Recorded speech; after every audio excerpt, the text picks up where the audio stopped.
Reporter big breaking. സംസ്ഥാന ചരിത്രത്തിൽ ആദ്യമായി ചീഫ് സെക്രട്ടറിക്കെതിരെ തുറന്ന യുദ്ധം പ്രഖ്യാപിച്ച് IAS ഉദ്യോഗസ്ഥൻ. ശാരദാ മുരളീധരന് മുന്നറിയിപ്പുമായി N പ്രശാന്ത് IAS വക്കീൽ നോട്ടീസ് അയച്ചു. സർക്കാർ രേഖയിൽ കൃത്രിമം കാട്ടിയവർക്കെതിരെ നടപടിയെടുത്തില്ലെങ്കിൽ കോടതി മുഖാന്തരം ക്രിമിനൽ കേസ് ഫയൽ ചെയ്യും. ചീഫ് സെക്രട്ടറിയെ ഉൾപ്പെടെ പ്രതിയാക്കി കേസെടുക്കാൻ ആവശ്യപ്പെടുമെന്നാണ് മുന്നറിയിപ്പ്. വ്യാജരേഖയുണ്ടാക്കിയ ജയതിലകിനെതിരെ നടപടിയില്ലെന്ന് ആരോപിച്ചാണ് വക്കീൽ notice. Jayathilak IAS, K Gopalakrishnan IAS, Mathrubhumi ദിനപത്രം എന്നിവർക്കും വക്കീൽ നോട്ടീസ് അയച്ചിട്ടുണ്ട്. TV പ്രസാദ് നമുക്കൊപ്പം എത്തുന്നു. വീണ്ടും TV പ്രസാദ്, ഇത് ഗംഭീര നീക്കമാണ് എന്ന് പറയാതിരിക്കാൻ വയ്യ. N പ്രശാന്ത് ഒരു തുറന്ന യുദ്ധം പ്രഖ്യാപിക്കുകയാണ്. അതും ചീഫ് സെക്രട്ടറിക്ക് ഒരു IAS-കാരന്റെ വക്കീൽ നോട്ടീസ്. ഇത് ചരിത്രത്തിൽ ആദ്യമല്ലേ?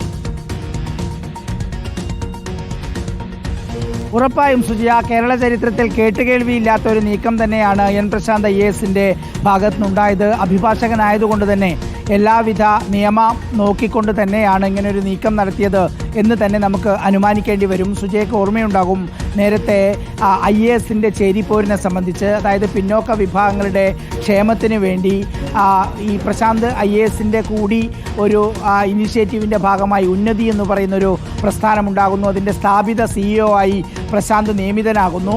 അതിന് പിന്നാലെ അതിന് 0 ബജറ്റാണ്, സ്റ്റാഫുമില്ല. അങ്ങനെ ഒരു പദ്ധതി അതിൻ്റെ CEO സ്ഥാനത്ത് നിന്ന് പ്രശാന്ത് മാറുന്നു.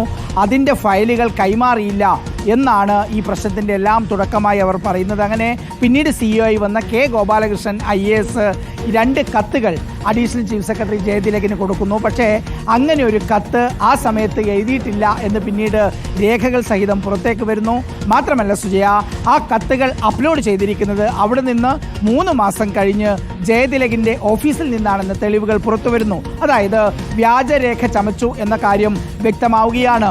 ഫേസ്ബുക്ക് പോസ്റ്റിൽ ഈ ജയതിലകിനെതിരെ പോസ്റ്റ് ചെയ്ത N പ്രശാന്തിനെതിരെ നടപടിയെടുക്കുകയും ഇത്തരത്തിൽ വ്യാജരേഖ ചമച്ച ജയതിലകിനെതിരെ നടപടിയെടുത്തില്ല എന്നുള്ളതാണ് N പ്രശാന്തിൻ്റെ പരാതി. അങ്ങനെ നവംബർ 14-ന് ചീഫ് സെക്രട്ടറിക്ക് കത്ത് നൽകി. ആ കത്തിൽ നടപടിയുണ്ടായിരുന്നില്ല. നടപടിയില്ലാത്തതിൻ്റെ ഭാഗമായാണ് ഒരു ശക്തമായ നിയമ നടപടിയിലേക്ക് N പ്രശാന്ത് കടന്നിരിക്കുന്നത്. കേരള ചരിത്രത്തിൽ ഇതാദ്യമായി സർവീസിലിരിക്കുന്ന ഒരു IAS ഉദ്യോഗസ്ഥൻ സർവീസിലിരിക്കുന്ന നിലവിലെ ചീഫ് സെക്രട്ടറിക്കെതിരായി വക്കീൽ നോട്ടീസ് അയച്ചിരിക്കുന്നു. അതിൽ പറയുന്നത് പോലെ ജയതിലകിനെതിരെ നടപടിയെടുത്തില്ലെങ്കിൽ ക്രിമിനൽ നടപടിയുമായി മുന്നോട്ട് പോകും എന്നുള്ളതാണ് ആ വക്കീൽ നോട്ടീസിലെ മുന്നറിയിപ്പ്. തീർച്ചയായും ഇത് വലിയൊരു നിയമ പോരാട്ടം തന്നെയാണ്.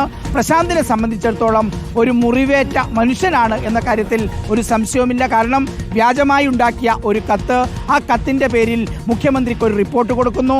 ആ റിപ്പോർട്ട് മാതൃഭൂമി പത്രത്തിന് ചോർത്തിക്കൊടുക്കുന്നു എന്നാണ് N പ്രശാന്ത് ജയതിലകിനെ കുറിച്ച് ആരോപിച്ചത്.